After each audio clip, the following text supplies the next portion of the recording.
Good day, this is Ray. Today is Saturday, March 29th, 2025, and for me, another day of learning and growing. Hope that you, family, friends, loved ones are doing well, staying safe. So it is the end of the month. I'd like to give an update of where I stand on my consumer debt payoff journey.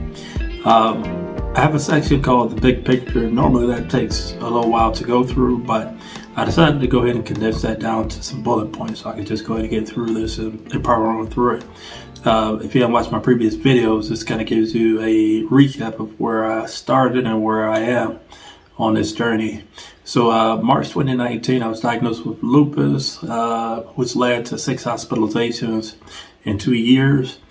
Stepped down from a management role due to my health and the mounting medical debt that I started to face. What I ended up doing was breaking a lease, moved across country to live with my parents, put my stuff in storage for a period of 2 years. In June of 2020, I faced $115,041.89 of non-mortgage / consumer debt. Decided to focus all my resources on tackling that debt instead of filing for bankruptcy. Bankruptcy really wasn't an option because most of my non-mortgage debt was and is student loans. And student loans can be discharged in bankruptcy anymore.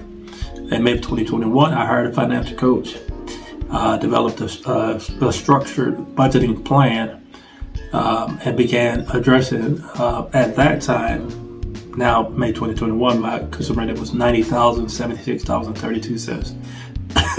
I keep track monthly of my debt. I saved $5,000 for a baby emergency fund.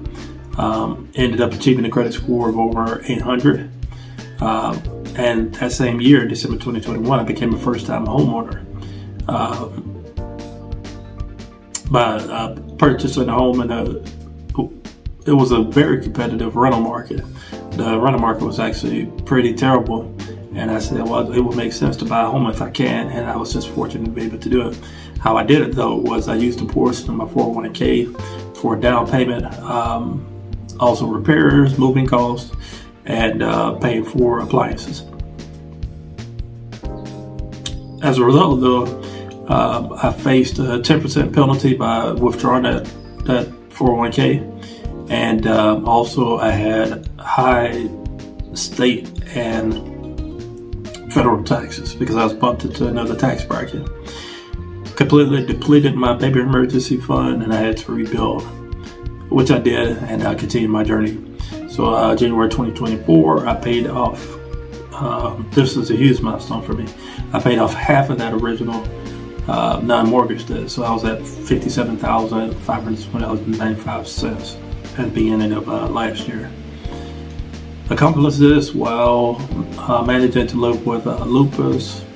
I earned less than 6 figures. I am a homeowner, and yeah, this is the big picture. So let's go ahead and get started. How did I do this month? So at the beginning of January, my consumer debt was $44,991.55. I paid off $1156.91. February, I paid off $1061.85, and in March, I paid off close to last month's amount, which was $1048.86. The total amount that I paid off so far this year is $3,267.62. How does that compare to last year's pace?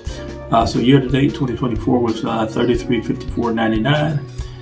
Year to date, 2025, $3267.62. I'm behind by $87.37, and that's perfectly fine because I'm doing something completely different this year when it comes to focusing on how I'm paying off my consumer debt, because I'm focused on paying off my last personal loan, and after I do that, I'll only have my student loan to pay off when it comes to non-mortgage debt. Of course, I have a mortgage, but this is only a focus on consumer debt.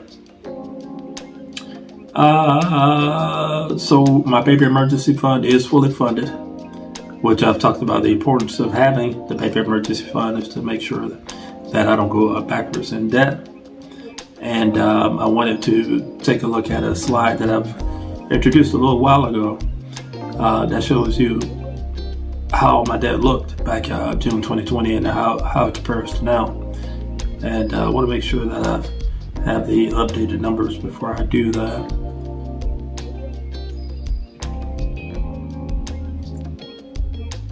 Okay, so on the screen you'll see a slide of what my debt used to look like. At medical debt, credit card debt, other debt on installment loans, student loans, my total debt was $115,041.89. Now my consumer debt as of today is a lot different. It's just a lot cleaner. You know, you see a lot of zeros there in front of you, and it makes it a little bit easier to sleep at night, seeing it like this as opposed to how it used to be. So, medical debt 0, credit card debt 0, other debt on installment none, no auto loan, no 401k loans. I only have the personal loan, and that's $74.25, and my student loan is $34,298.93. And also here's the percentages of my debt. So 82% of my debt is the student loan, and my personal loan is 18% of my non-mortgage debt. Okay, so my personal loan payoff plan for this year, pay off that last loan. My beginning balance was $9,900. I made 2 payments with minimum payment, additional payment. The total amount that I paid that month was $905.42. Beginning balance in February, $90.75. Same pattern. I paid $899.33 to accomplish the goal. And in March, beginning balance was $82.50. 2 payments made a total payments of $885.25. And then my beginning balance for April will be $74.25. So I am staying on track, and I have to pay it down at least by $825 a month to be able to accomplish this goal, which would be a huge feat to get this done, but well worth it. So getting close to the end of my video, I think this is a pretty good pace for doing these updates. And I want to run it back. So my consumer debt, non-mortgage debt was $115,041.89 in June 2020. I paid off a total of $73,317.96. Consumer debt as of today is $41,723.93, which means I paid off approximately 64% of my original consumer debt. It is slow and steady progress, and that's all I can hope for.